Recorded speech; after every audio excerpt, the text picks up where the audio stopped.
Maravilha, vamos agora à questão de número 2. Questão de número 2, olha só. Em relação ao pensamento mítico, leia o texto a seguir. O homem, admirado e perplexo diante da natureza que o cerca, sem entender o dia, a noite, o frio, o calor, o sol, a chuva, os relâmpagos, os trovões, a terra fértil ou árida, sem entender a origem da vida, a morte e seu destino eterno, a dor, o bem e o mal, recorre aos mitos. A narrativa mítica tem significância para a existência humana no mundo.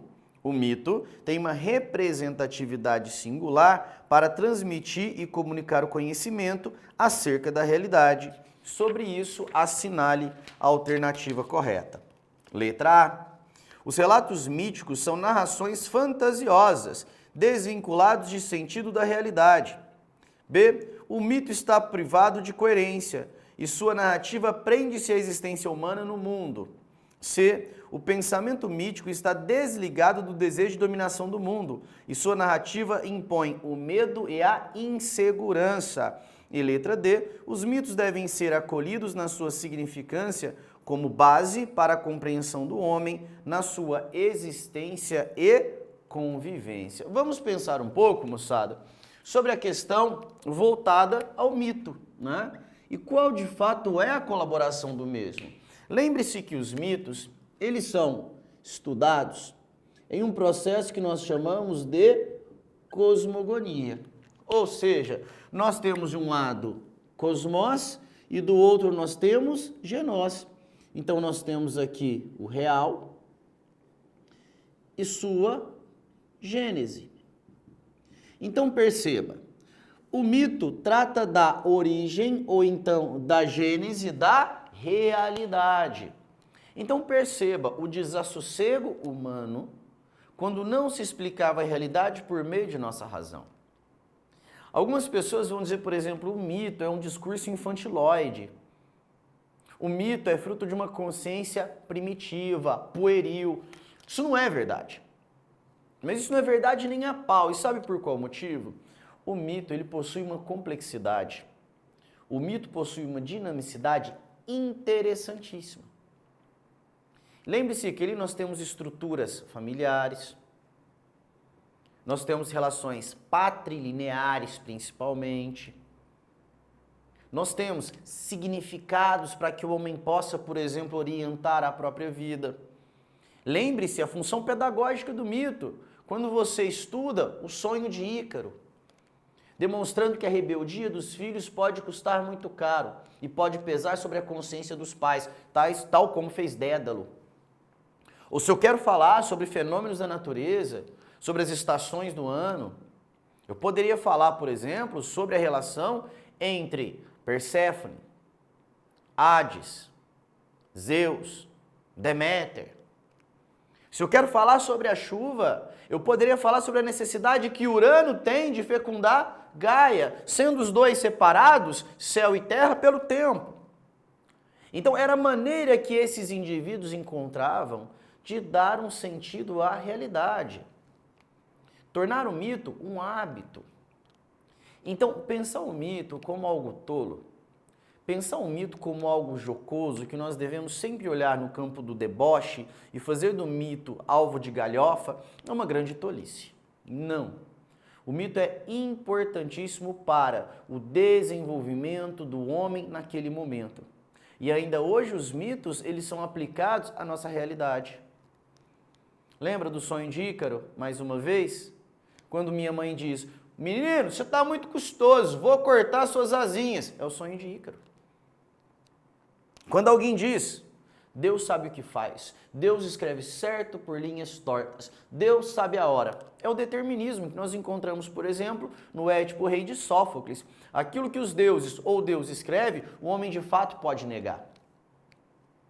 Mas ele pode de fato evitar que aconteça? De maneira nenhuma. Né? Então veja bem a importância do mito enquanto ferramenta pedagógica, política, cultural e assim sucessivamente. Então aquele que trata o mito de uma maneira, sabe, de motivo a fazer piada, não é lá muito sensato, não tem um discurso muito correto.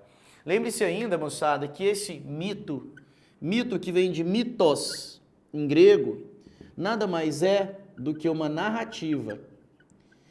Eu tenho certeza que vocês concordam que se é uma narrativa, tem que ter alguém para narrar. E quem era o grande responsável por narrar o mito, moçada? O poeta.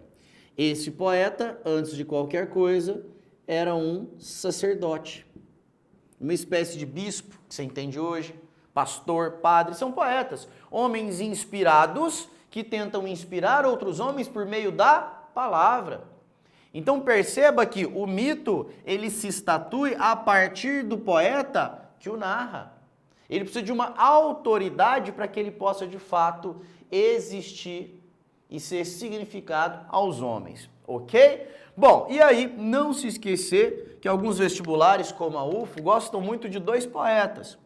Primeiro, as musas de Hesíodo, na Teogonia, e claro, o pai da literatura ocidental, a grande paideuma ocidental que nós temos nesse período, aquele que vocês conhecem como Homero, ou o mais famoso dos Homéridas, uma vez que nós não sabemos de fato a procedência desse cidadão, se um homem, se uma escola ou se um grupo de estudiosos, ok? Então, sobre o mito, tudo isso obviamente tem que ser dito.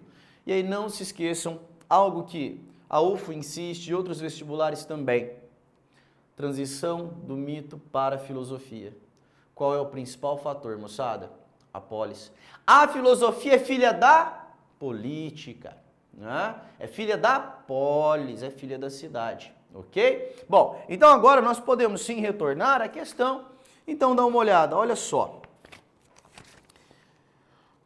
A narrativa mítica tem significância para a existência humana no mundo. O mito tem uma representatividade singular para transmitir e comunicar o conhecimento acerca da realidade. Sobre isso, assinale a alternativa correta, letra A. Os relatos míticos são narrações fantasiosas, até aí não tem muito problema, né?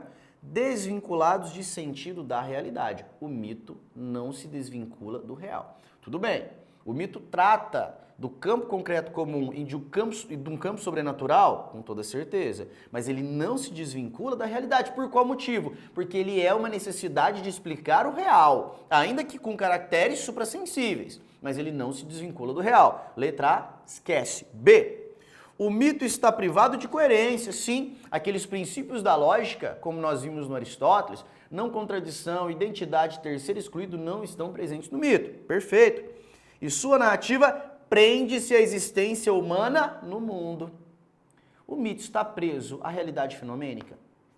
Ao campo concreto comum? Não.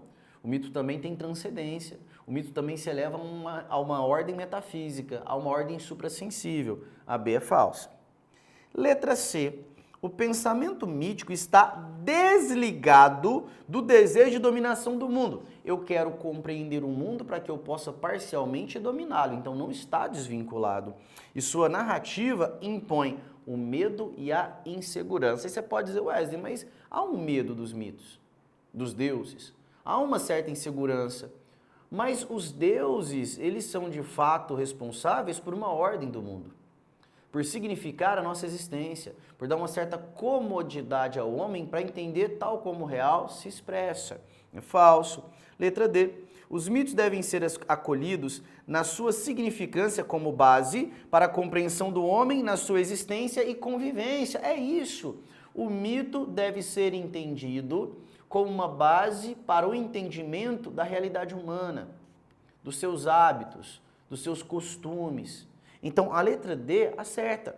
Os mitos devem ser acolhidos na sua significância como base para a compreensão do homem na sua existência e convivência. Então, letra correta, moçada, indubitavelmente, é a letra D. D de dado. Perfeito? Maravilha.